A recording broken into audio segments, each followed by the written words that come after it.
ದೋಸ್ತ 2ನೇ ಎಪಿಸೋಡ್ ನೋಡಿದ್ಯಾ? ನೋಡ್ದೆ ದೋಸ್ತ. ಆ ಮಂಗಳೂರು ಹುಡುಗಿ ಎಲ್ಲೋದ್ಲು ದೋಸ್ತ? ಒಳಗೂ ಇಲ್ಲ ಹೊರಗೂ ಇಲ್ಲ. ನನ್ನ ಅನ್ಸಿಮಟ್ಟಿಗೆ ಆ ಹುಡುಗಿನ ಪ್ರಕಾಶ್ ಅವ್ರ ಮನ್ಯಾಗ ಕರ್ಕೊಂಡ್ ಹೋಗಿ ಇಟ್ಟಿರ್ಬೇಕು ದೋಸ್ತ.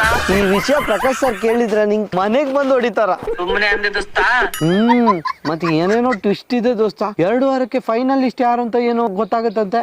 ಬಿಗ್ ಬಾಸ್ ಮನಿ ಬಿಡು ದೋಸ್ತ, ಏನ್ ಬೇಕಾದ್ರೂ ಮಾಡ್ತಾರ. 2ನೇ ವಾರಕ್ಕಲ್ಲ, 4ನೇ ವಾರಕ್ಕೂ ಫೈನಲಿಸ್ಟ್ ಕಪ್ ಕೊಟ್ಟು ಕಳಿಸ್ಬಿಡ್ತಾರ ಅವ್ರು.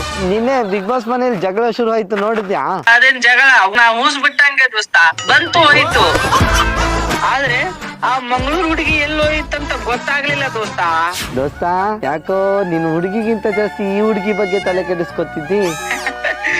ಆ ಮ್ಯಾಟ್ರಿ ಬೇರೆ ಈ ಮ್ಯಾಟ್ರಿ ಬೇರೆ. ಬಿಗ್ ಬಾಸ್ ಮುಗ್ದ ಮೇಲೆ ಮದ್ವೆ ಆಗ್ತೀಯ ಅಂದ. ಈಗ ಬಿಗ್ ಬಾಸ್ ಸೀಸನ್ 2 ಶುರು ಆಯ್ತು, ಇನ್ನೂ ನಿನ್ ಮದ್ವೆ ಆಗಿಲ್ಲ. ಅಯ್ಯೋ ದೋಸ್ತ, ಬಿಗ್ ಬಾಸ್ ಸೀಸನ್ 12 ಶುರು ಆಯ್ತು ಹೊರತು ನನ್ನ ವೈಫ್ ಅನ್ನೋ ಸೀಸನ್ ಶುರು ಆಗ್ತಿಲ್ಲ ದೋಸ್ತ.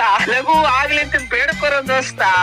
ಸಲುವಾಗಿ ನಾನ್ ದೇವ್ರ ಹತ್ರ ಬೇಡ್ಕೋತೀನಿ, ಮದ್ವೆ ಆಗಂತ ಮೊದ್ಲೇ ಹೇಳ್ಬಿಟ್ಟು ನಾನ್ ನಿಮ್ ಊರಿಗೆ ಬಂದು ಮದ್ವೆದು ಫುಲ್ ಲಾಗ್ ಮಾಡಿ ನನ್ ಚಾನೆಲ್ ಆಗಿ ಬಿಡ್ತೀನಿ ದೋಸ್ತ.